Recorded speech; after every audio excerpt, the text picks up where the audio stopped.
I'm Chris. I'm your host for the Good Morning Show, and we have some entertainment news today with Walt Disney World and with a lot of other stuff. So, let's get into it.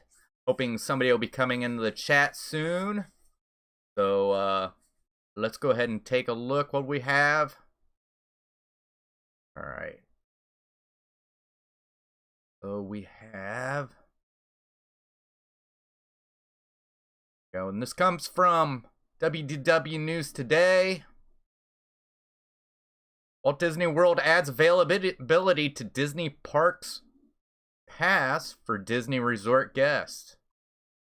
Thinking of canceling your vacation because you weren't able to book a theme park reservation? It seems that Walt Disney World has added additional slots on days that were previously full for Walt Disney World Resort guests, so that more guests will be able to visit the parks. All right, let's see. It's showing some park availabilities. So there are some park availabilities. Let's see. The 11th, the 12th, the 13th, the 14th, the 16th, 20, 21, 22, and 24. All parks available are on the 15th, the 17th, the 18th, the 19th, the 23rd, the 25th, the 26th, 27th, 28th, 29th, 30th, and 31st. Hey, Candy Mom, how you doing? And there actually right now in July there is no. It looks like says there's no park available, and the only places I see for July are while the park is shut. So it's not exactly. There's still available times on all dates in July. It does let me click over. Let's see what happens. So yeah, it's only showing July. So it's showing all of the parks have availability right now. So I know they said that a lot of them were sold out, but they added. But that was for the park guests. So looking at the availability calendar for Disney Report guests in July, dates that were previously full were July 15th, 17th, and 18th. Each of those dates is now showing availability for every theme park. Of course, July 15th is a big day as all Walt Disney World Resort theme parks will officially reopen to the public. At the moment, only additional availability has been added for Disney Resort guests, and there's been no change. There's been no changes to the theme parks ticket guest or annual pass hold calendar. If that changes, we'll be sure to update you. So they have added some park availability. So I know the thing is they're only opening up 25%. Oh yeah, yeah, I would have gone too. So but unfortunately we weren't able to get down there. But yeah, so that looks great. I mean, like I said, so they're only opening up 25%, but I think the governor was going to allow them to do 50. But I think Disney decided not to. So let's see, what else do we got here? Oh, here we go. And this one's going to take a little sec. Nope, it didn't. All right. So this comes from Deadline. Walt Disney World expects tens of thousands of cast members despite actors' equity opposition. All right. I'm taking a guess. Equity is the union. Just days after Actors Equity Association urged members not to take jobs with Florida's Walt Disney World until the resort agrees to provide COVID-19 testing, the amusement park resort reports that tens of thousands of cast members are preparing to return for the phased opening that begins July 11th.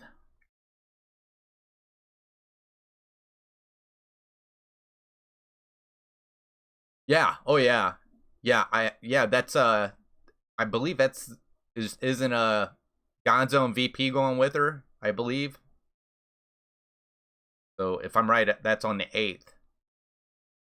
But the official Disney Parks blog today, Laurel Slater, manager of communication, Walt Disney World Public Affairs, writes, with just 8 days until we reopen our first theme park at Walt Disney World Resort, tens of thousands of cast members have been straightening up our name tags and grabbing our face coverings. As we begin to return to work, as we count down to the phased reopening of our theme parks, we're looking forward to welcoming our fellow cast members home to begin training and preparation for reopening. Right. Yeah, and my daughter's going to be there, so it's a good possibility she might bump into him. So, let's see. The blog post, apparently the resort's first public statement since Equity rejected its opening safety plans for workers, also includes a video cast member video of cast members pouring into the park wearing protective masks, face masks, having their tempers taken, and expressing gratitude to be back at work. Neither the blog nor the video makes clear whether the returning cast members are non-union or affiliated with a union other than the New York-based Equity. In addition to playing Disney characters, cast members, a Disney resorts team. Hey, Gonzo!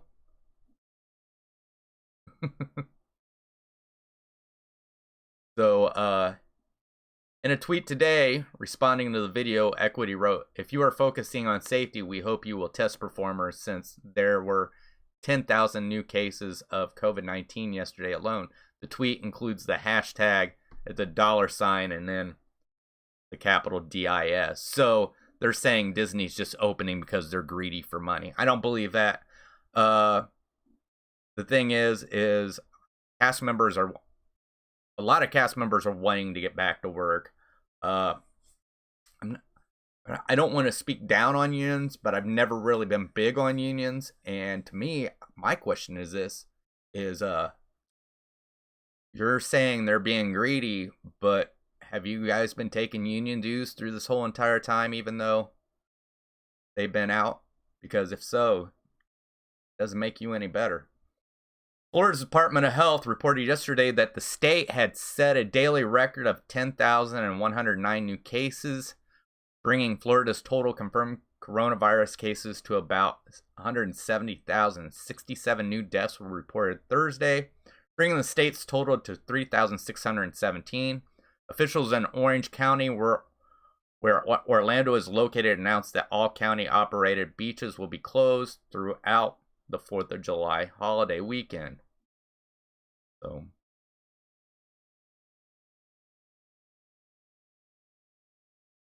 oh, okay. Remember, run right to Splash Mountain and grab pins. Is that what you're telling Gonzo to do when he gets there? All right, so let's go ahead. Let's take a look at what else we got. All right. So we have, in a moment, it's going to pop up here. All right. This comes to us from some news source. I didn't see it. Looks like it's out of Orlando, though. Tokyo Disney Resort reopens amid pandemic. Walt Disney World is next. The resort is the last of all Disney's Asia parks to reopen. Tokyo Disney on Wednesday welcomes guests back for the first time in months after closing in early February. Both Tokyo Disney and Tokyo Disney Sea were forced to end the magic and fun due to concerns from the coronavirus pandemic. After 4 months of planning and preparations, those excited to meet the mouse and explore a magical kingdom were finally able to walk through the park gates. As guests walk in, cast members were there to say, I don't know how to say that, it's Japanese, which means welcome back. All the cast members will work together to operate the park so the guests are to enjoy the experience. Disney said there may be instances in which we cause inconvenience to our guests, but ask for your kind and understanding cooperation. Orient Land, the company that operates the Tokyo Park, announced its own reopening guides to ensure safety going forward. When reopening both parks, we will give top priority to ensure the health safety of our guests and cast. We would appreciate your cooperation, as the tweet said. Yeah, the tweet was in Japanese. The new safety measures include advanced tickets, booking, enhanced air circulation, mandatory temperature checks, and social distancing while inside the park. The park also reduced its hours of operation to only being open for 12 hours a day. We will also endeavor to promote health and safety by having the information filled in the primary contact person when guests purchase tickets. Disney added, and both park attractions, entertainment shows, and restaurants will operate with reduced capacity or be closed. So yeah, so sounds like so all of them are open up in Asia. What's funny is you would figure California would be the next park to open, but it's not. It's going to be Walt Disney World. So usually it's always Disneyland first, but with the ways things have been here lately, it's been Walt Disney World first. So, but you know, to get back to the story, I don't think people realize how bad these people want to get back to work. And the thing is you can't just leave everything shut down. Life can't stop.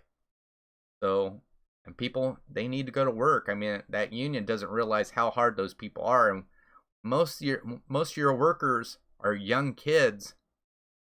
They're gonna go to work. So let's see. Looking for some other stuff. Here we go. Let's see. I might have to pull this up so that you can see it. This comes from WDW News Today, and it's new Coca-Cola Walt Disney World Resort themed tumblers arrived at Disney Springs. Coca-Cola store at Disney Springs has added a new group of Tervis tumblers to their collection of Walt Disney World themes. They are 7 fun new mugs, so let's take a look. All right. So I will pull this up. Just give me 1 second. And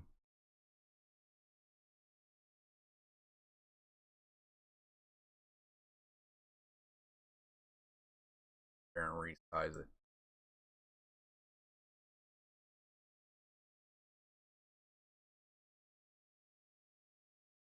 I don't know if you can see those. Hopefully you can. Not able to click on them, make them bigger, but yeah, those look pretty neat. I like those. They got the little mug over here with the Mickey head on it, and then they have the Coca-Cola emblem. What else do they have? Oh, they have some of the clear ones, obviously. Oh, that's pretty neat.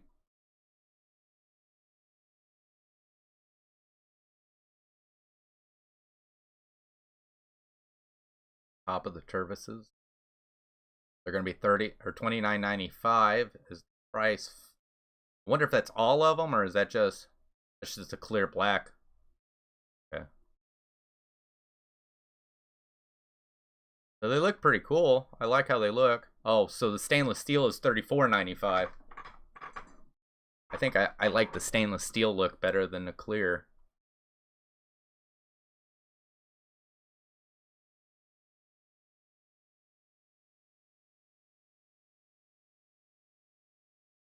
Look pretty good. I've never had an actual Tervis myself, so oh, here's the 12-ounce mug.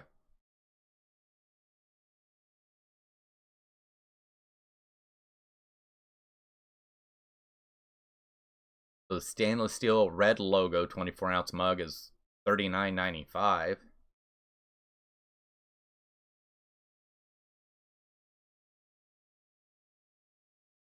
And then the stainless steel black logo is $39.95. Wow, they're really nice looking.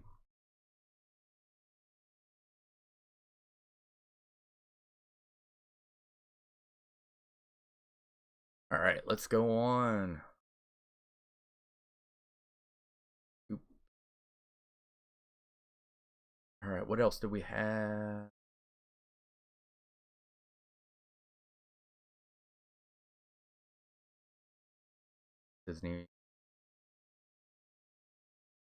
Disney World slammed. We did that. Walt Disney World Resort 2020. Here we go. This also comes from WDW News Today. Walt Disney World Resort 2021 theme park tickets now available for purchase.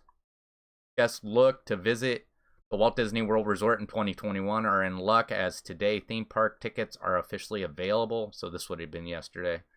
To purchase, let's take a look at what's available and what's the online process currently looks like. All right, so this is basically through your Disney app. It says opening the purchasing page, there's a friendly reminder at the top to view the availability calendar before purchasing tickets. So yeah, that's pretty nice. We then move into the section that allows to purchase for a day or multiple days up to 10. You then have the choice to buy a single day ticket, the water park and sports option, or the park hopper or park hopper plus. So I guess park hopper, Tervis has a life. Oh wow, I didn't know that, Candy Mom. But so yeah, I guess the park hopper is coming back in 2021. I didn't know that. Hello, Mega Moves. Thanks for coming in. Let's see. Tickets are available beginning January 1st and runs until September 26, 2021. You can purchase your tickets by visiting here. You may experience a holding window similar to the one we saw on Monday when the Disney Park Pass system went live. Our same tips apply here. Use Google Chrome as your browser and go directly to the link above for the most streamlined experience and pack your patience. So tickets went on sale for 2020 last year, or for next year. So, and it looks like the park hopper is coming back. I'm not saying it wasn't coming back, but just saying that yeah, it's going to come back. All right, here's some news. And this has to do with Star Wars Galaxy's Edge. This comes from Gaps Magic. Oga Canteen and Jock Lindsey Hangar Bar to open at Walt Disney World Resort. Earlier this week, Walt Disney World Resort closed Jack Lindsey's Hangar Bar and announced that Oga's Cantina would not open with Disney Hollywood Studios. This week, as guidelines have changed in the state of Florida, Disney announced that both of these bars would begin welcoming guests once again. The guidelines from Florida on June 26 has prohibited the consumption of alcohol on site at a bar. This meant that these establishments had to close, as the majority of their business is the consumption of alcohol on the premises. On July 1st, the order allowed vendors that are licensed to serve alcohol and food to operate at 50% capacity. This means that Jock Lindsey's Hangar Bar is once again welcoming guests to enjoy drinks and bites inside the restaurant. When Disney Hollywood Studio reopens to the public on July 15th, Oga's Cantina inside Star Wars Galaxy's Edge will be one of the dining establishments that will open with it. What do you think of the choice to allow the bars at Walt Disney World Resort to reopen? Are you looking forward to visiting this establishment again? Be sure to connect. So yeah, so that's good. I did have a feeling that this was going to happen because I kind of knew it. I do know a cast member who's been moved over to Oga Cantina from the area that she's normally supposed to be in because it's closed. So it seemed like Disney had always planned to open up Oga's Cantina. Now Jock Lindsey's the Jock Lindsey Hangar Bar, I hadn't heard anything about it opening or closing or anything like that. So, all right, we'll see you later, Gonzo. But yeah, so that's some good news. Some really good news that these places are going to open up because these cast members, they do need a place to work. So let's look on down. A lot of stuff is stuff we already covered before. So Walt Disney's lawsuit, yeah. Thought there was something else I seen.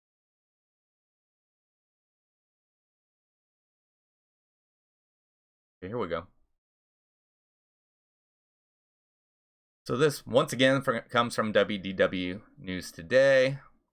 Walt Disney World Resort President Jeff Val attends flag retreat ceremony at Magic Kingdom. Ahead of the 4th of July and the park Walt Disney World reopening, Resort President Jeff Val paid a visit to the Magic Kingdom flag retreat ceremony. Val attended the ceremony performed by 2 members of Walt Disney World security on the evening on July 2nd. I was honored to join our, this is Val remarked, I was honored to join our Magic Kingdom security cast in retiring the colors during our daily flag retreat last night. I'm appreciative of everything our security team does to protect the magic across our property, especially during these past several months. It was a special way to start the 4th of July weekend as we continue prepping to open our parks next week. During the daily ceremony, the American flag posted near the park entrance on Main Street, USA is lowered for the day and folded prior to the park's shutdown. The flag was then presented to guests, U.S. Armed Forces veterans. So yeah, so this is it. Not only does it look like it's the ceremony, but it looks like they're also practicing for when they do Veterans of the Day every day. I actually was able to do this, and they do hand you the flag, which is really neat. And then they have like a little parade that marches down. Not a very big one. I doubt if they'll have it now. But you march down the street and then you go off to the side, and they give you they take pictures of you, and they give you a little pin and all kinds of stuff, and they give you a little certificate that says on this day your name was the veteran of the day. And it's really neat. I wish I could show it to you. Unfortunately, I don't know where mine is. I've been looking for it. I know it's in this house somewhere, but it's one of those things that my wife put up, so we know where it is, and now we don't know where it is. So I'm hoping to find it soon. It's probably in this room I'm in right now, because this room is being used as half of my office for live streaming and doing videos. The other half is a junk room. So that's what I got. But let's see. What else do we got? Okay, that's fine. That's fine, Candy Mom. So, guess.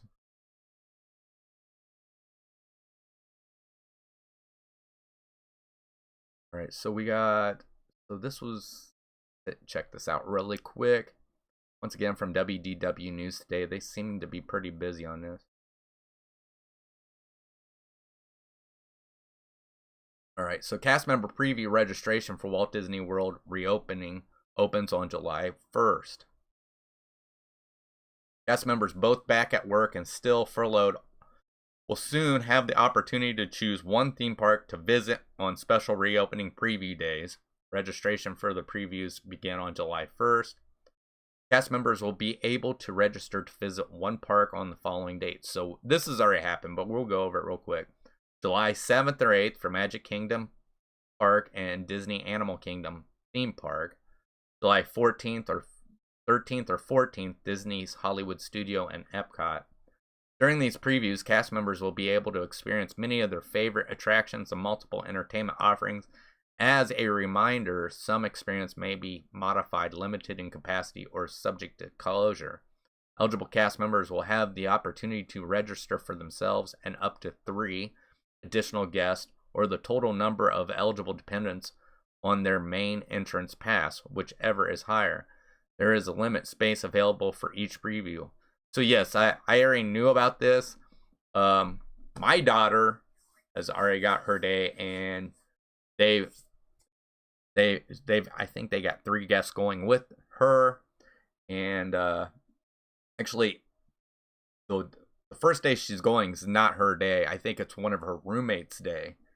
So they just added them on. So actually with these roommates, there's 4 of them.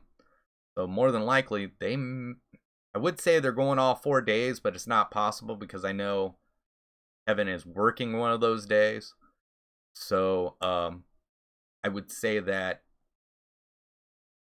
she's going to try and go as much as she can while cast member previews is going on, because last time I knew, cast members are going to be blacked out for a long period of time. And yeah, it looks like the only time they're going to get to see the parks while they're there. Now, Heaven did tell me something pretty neat, is because this cast member preview is going to be used for practice for the cast members that are actually working.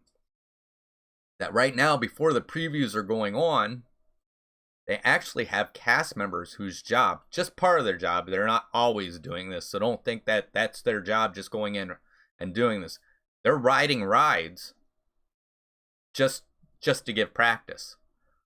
So, and Heaven works over on It's a Small World and Peter Pan's Flight, but I think she's been mostly over on Small World.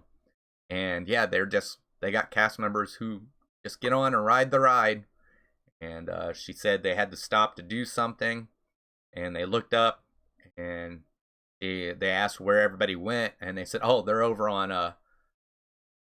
the Seven Dwarfs Mine Train right now riding." So, I mean, it sounds like a pretty good job if you can go and ride just to help cast members get ready. So, see.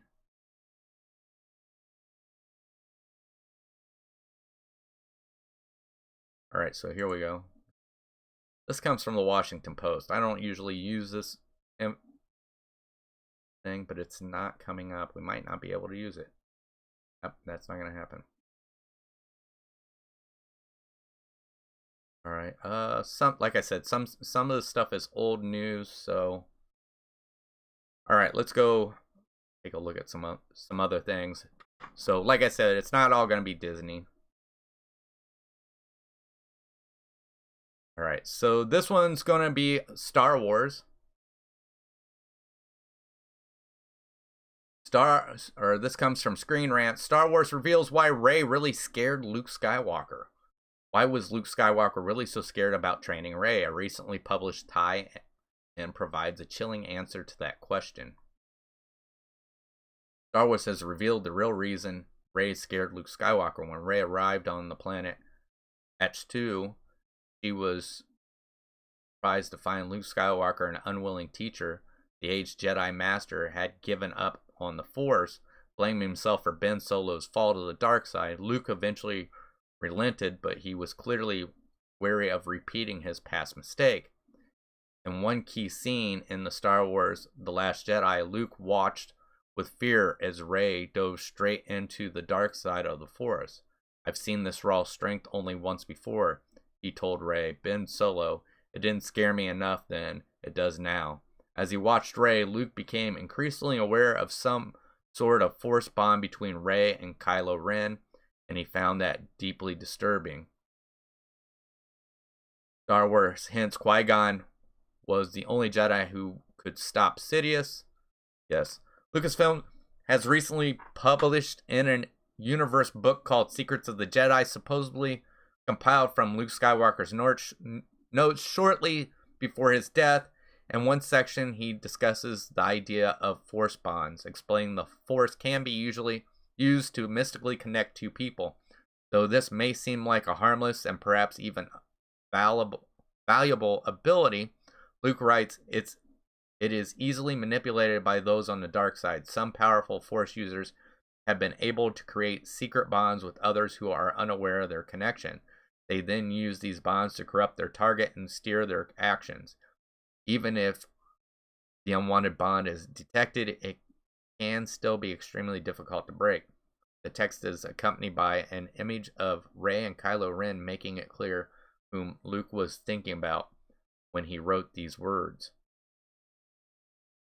Luke could be forgiven for believing history was repeating itself. Palpatine used a force bond to corrupt Ben Solo, one he may well have created before Ben was even born. The Emperor had watched Ben from afar, subtly manipulating him, even able to whisper in Ben's ear when he was stood next to Luke Skywalker himself. Luke was unaware of Palpatine's survival, of course, but no doubt he had spent his years of exile looking back and deducing Snoke had created just that kind of secret bond. Thus, when Luke looked at Rey and recognized the connection to Kylo Ren, he would have assumed his former apprentice was trying the same trick.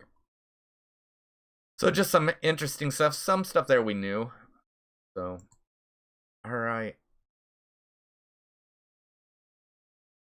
Basketball news. Cover that. There we go. This is from Screen Rants as well. What happened to Prince Hans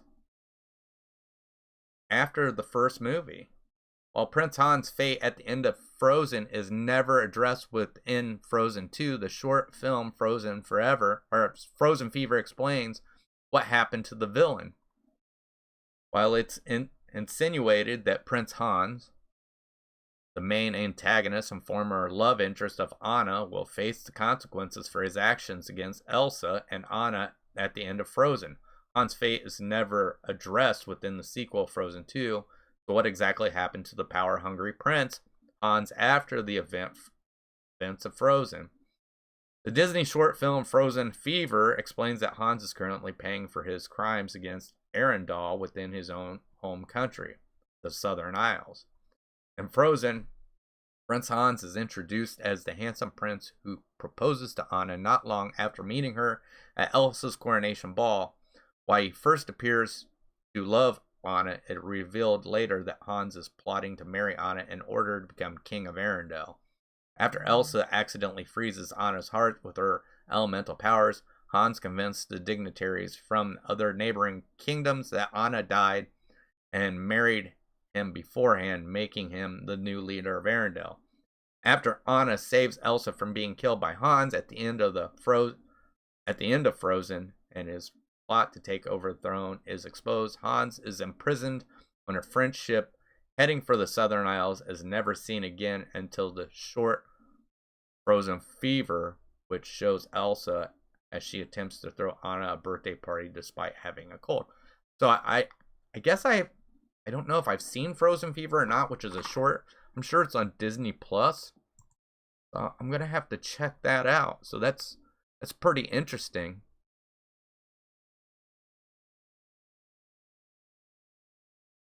So we got a little bit of comic book news. So an Avenger returns to his villainous roots, and it may be permanent. One of the Avengers' most recognizable members commits some questionable acts, which may lead to the hero returning to his evil roots. So, Hawkeye may be known to the general public as one of the founding Avengers in the Marvel Cinematic Universe, but his origins in the comic book has a slightly less heroic start, whereas Jeremy Renner's portrayal of Clint Barton is of a family man and ex-SHIELD agent. Comic book Hawkeye started his career as a villain in Stan Lee and Don Heck's Tales of Suspense, number 57. Of course, he would later join the Avengers and become one of the staples of the team, even taking on a leadership role on various splinter groups like the West Coast Avengers and Secret Avengers. However, the Hawkeye Freefall miniseries features the hero operating in a gray area between hero and villain, obsessed with taking down the Hood. Hawkeye has resorted to dressing black back up as his ninja alter ego Ronin in order to commit vigilante acts against the villain. Teammates and friends like Captain America, Spider-Man, Falcon, and Winter Soldier have questioned Hawkeye about the reappearance of Ronin, only to have their inquiries dismissed. Hawkeye is walking down a dark path, and his latest actions in the final of Hawkeye Freefall threatens to align him permanently on the wrong side of the law. So that's just the comic book. That's not the MCU, but that's pretty interesting. I mean, that whole Ronin part for an Endgame was really interesting. So let's take a look.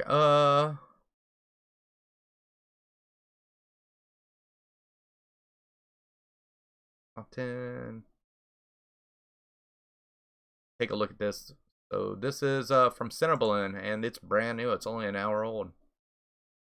So we're gonna top 10 moments in the Avenger movies so far. Marvel Cinematic Universe has delivered a number of the biggest films of 21st century, and there are none bigger than those of the Avenger titles.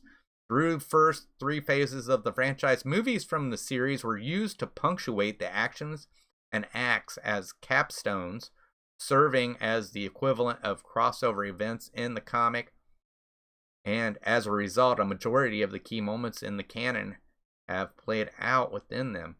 They are featuring build-out blockbuster battles, key showdowns, and major emotional beats, and ranking them all by side would probably seem to the average Marvel fan to be a sincerely challenging task.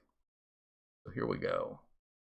But we are giving it a shot anyway, reflecting on the Avengers, Avengers Age of Ultron, Avengers Infinity War, and Avengers Endgame.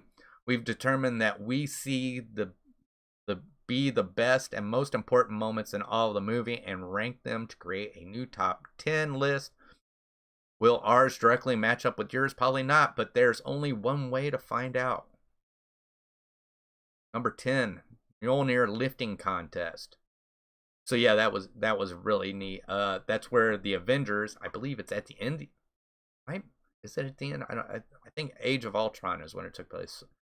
So one could make a strong argument that if one were to suddenly come upon the Avengers, there would be the reason to panic. After all, the team of Earth's mightiest heroes typically only come together when a potential world-ending problem is at play.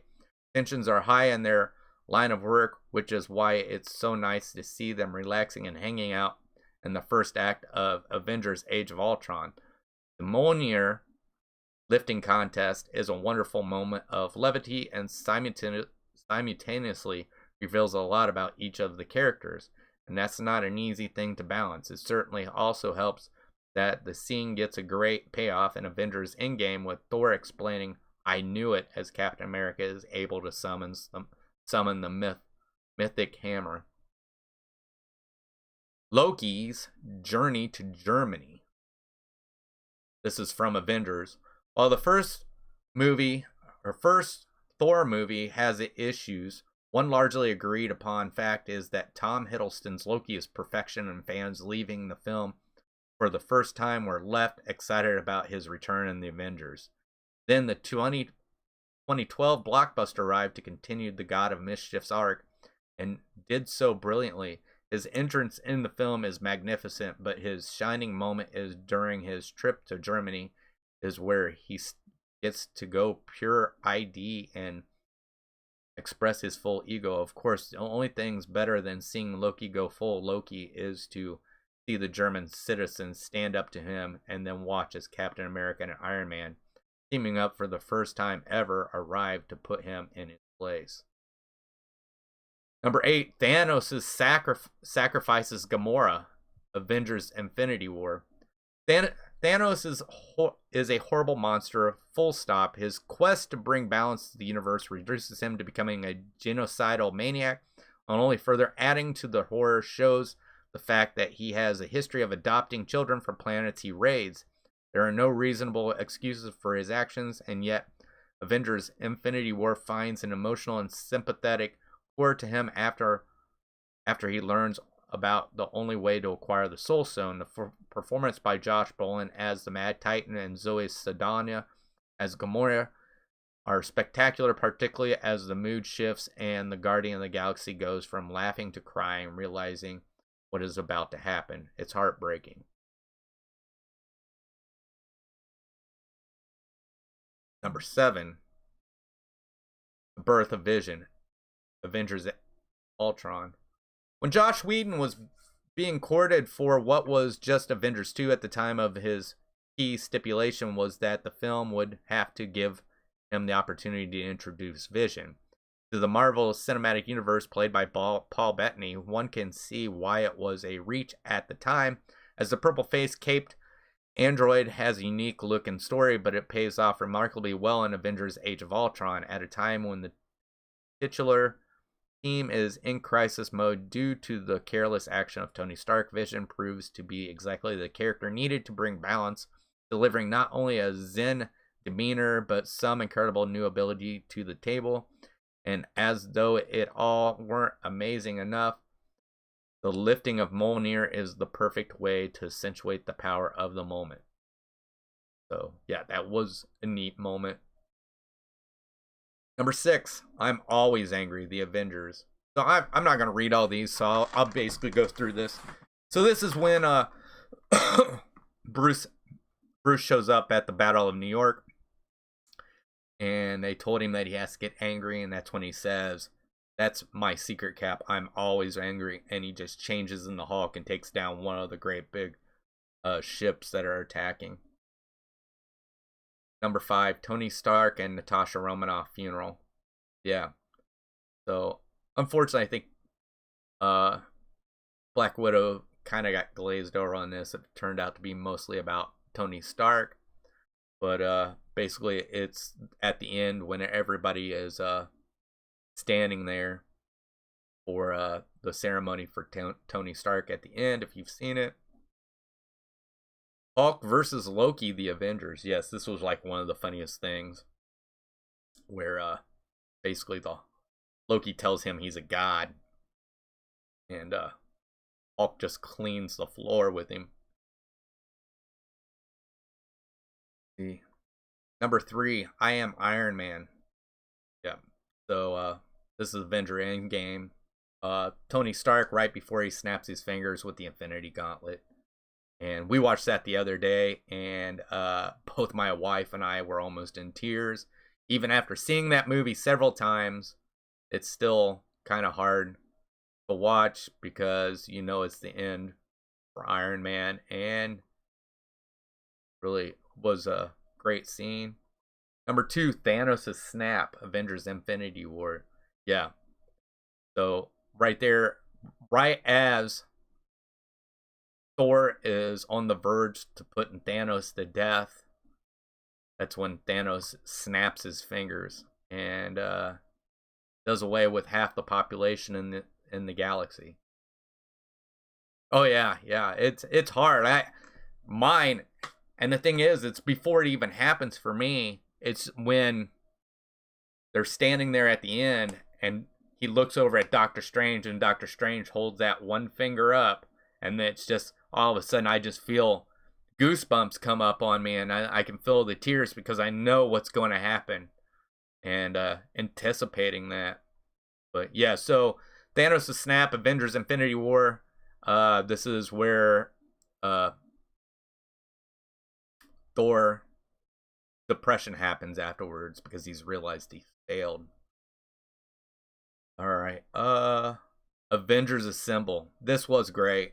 This was the first time the words were ever uttered in any of the movies. Every time you heard him, Cap getting ready to say it, they cut it off. So this is when they all, at the battle at the end, join up behind Cap, and then he finally says it, and they go, the great big battle happens. So yeah, it's such a great moment. There's so many great moments for the Avengers. There's so many great moments in all the MCU movies that it's just hard how they were they put such a great story all together through 22 or 23 movies, however you want to count them, and did such a great job. Unfortunately, I think they said they're not going to have that big of movies like that go together. They're just going to be really short ones that go together. So, but I still, the way they did the storytelling, I hope they don't do it any other way. So let's see, what else do we have? All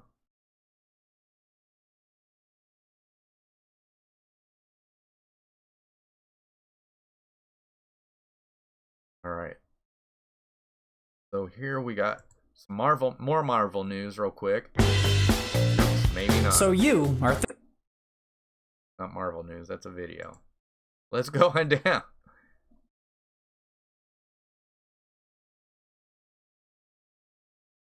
All right, so this comes from MovieWeb.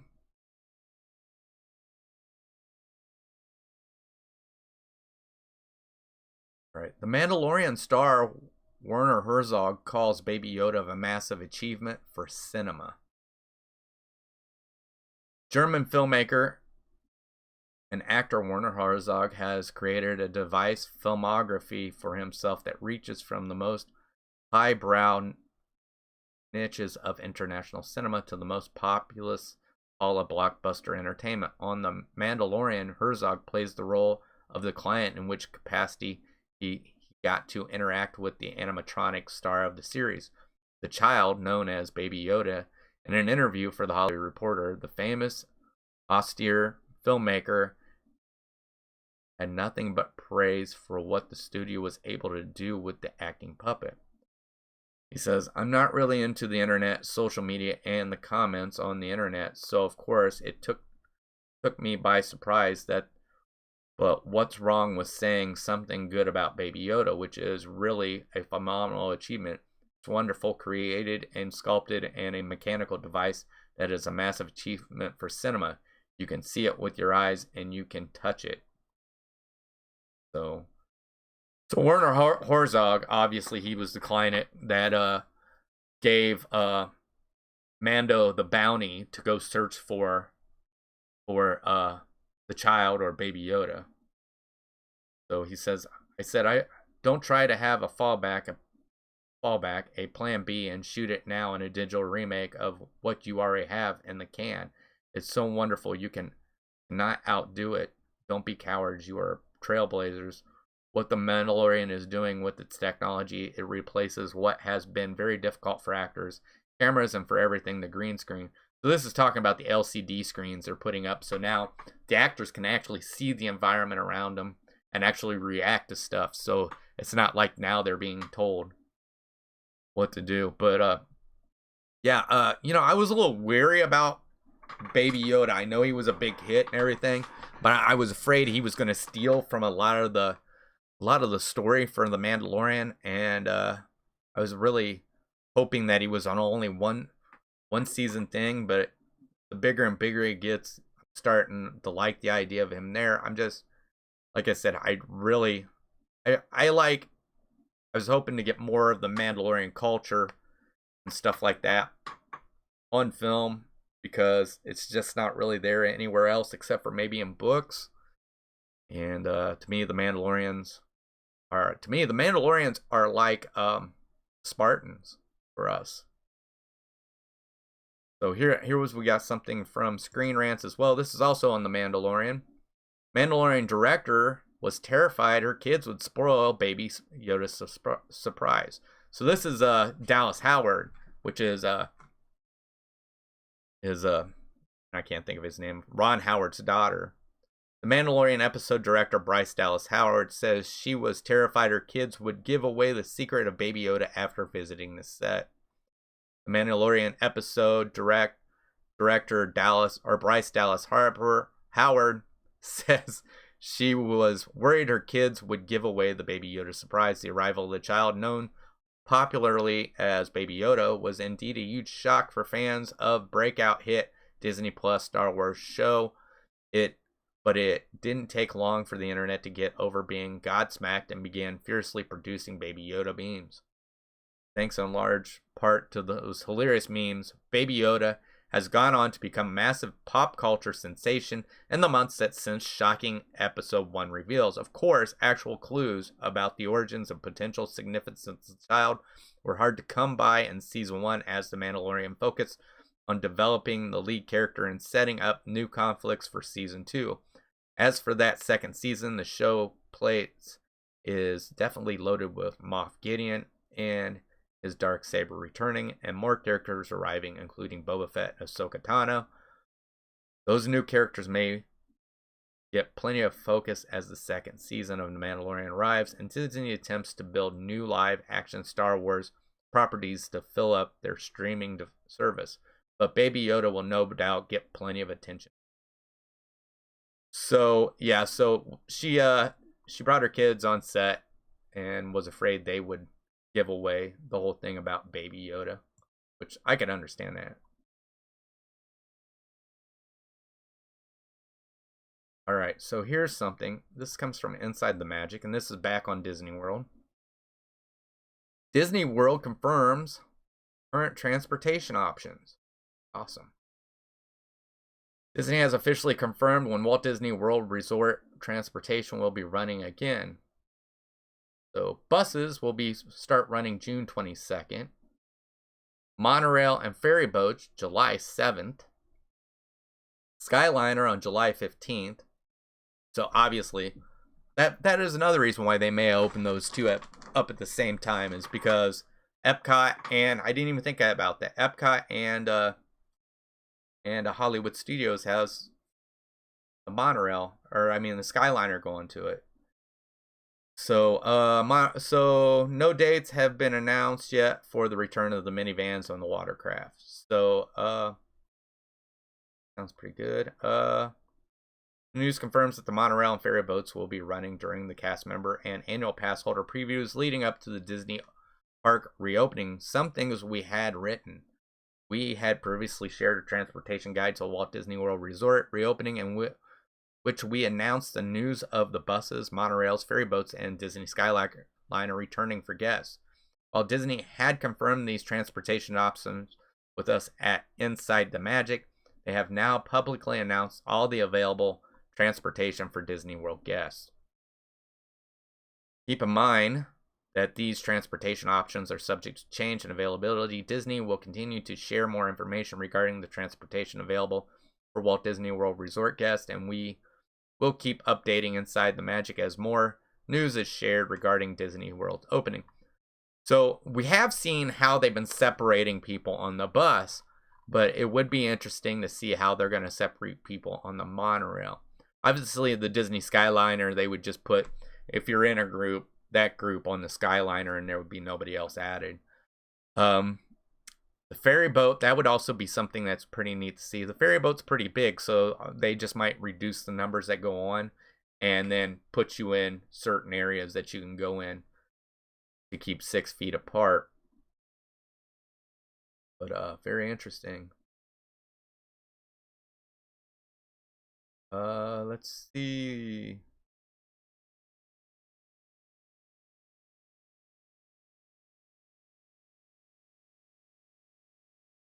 Looking on down, and we might have come to the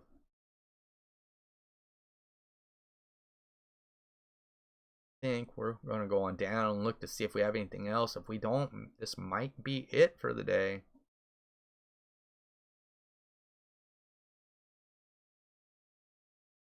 Yep, that looks like it's it. So, once again, that's it. I want to put out a little bit of news on my channel.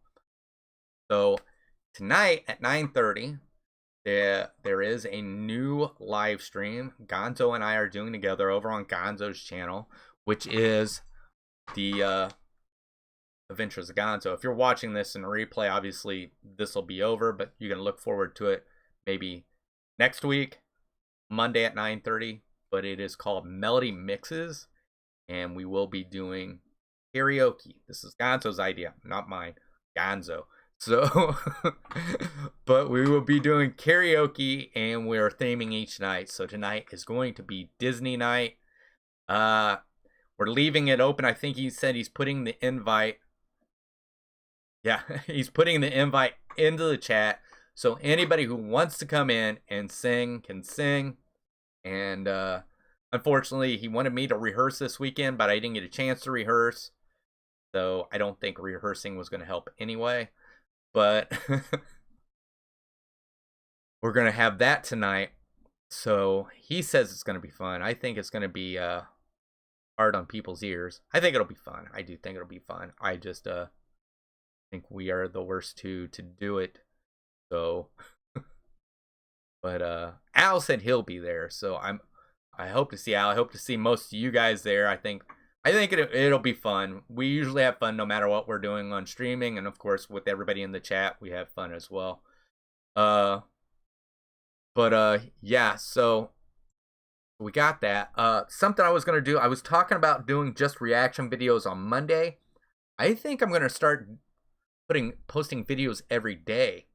So there's so much stuff for me to react to. I figure I'll just go ahead and react to everything. I've never rode the Matterhorn at Disneyland, so I'll probably make a reaction video on that. Today I have a reaction video coming out, and that is on Ratatouille from Disneyland Paris. That's the ride that's also coming to Epcot, there to the France Pavilion.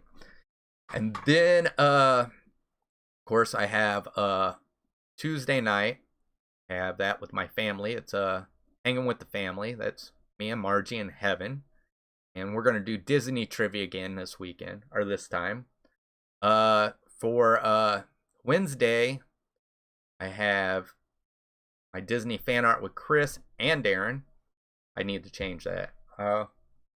And we are covering the Bronze and the Dark Ages. So that is one of the things. So if you guys want to join in on that, any kind of art or anything like that, it doesn't have to go along with the topic. The Bronze Age is a certain amount of movies that you can draw from. But if you just want to draw something Disney related, that's fine. We'll show it. We love anything that can be sent in. You'll want to send that to Addie Family Adventure, no S on the adventure, at gmail.com. And try to have that in at least by 4 o'clock on Wednesday if you want it to be shown. But we have fun on there, showing all kinds of art and everything like that. And we'd really be happy if you'd want to send in your art or craft. Take a picture of it, of course. I'm not asking you to physically send it in. But we have fun doing that. Then on Thursdays, obviously I have Disney Friends. Fridays are pretty well open for me. And then the weekend, I usually don't do anything on the weekend. But I will be posting videos, reaction videos every day. So I think that is going to take it up. I think Dole Whip Dad's on next. I didn't see anything for him, so I might have missed it. And I'm not for sure about Myers and the Mouse. I know sometimes they go on at 11:15. But check out, make sure, see if they're there. And if they are, go ahead and give them some love. Even if you can't stay very long. And give them a thumbs up and everything like that. And some support. But I think that's going to finish it up. So I'm going to tell you good morning once again. I hope you have a good day. And hope that everything goes well between now and tomorrow. But I hope to see you again tomorrow morning. So thanks. Hope to see you tomorrow morning.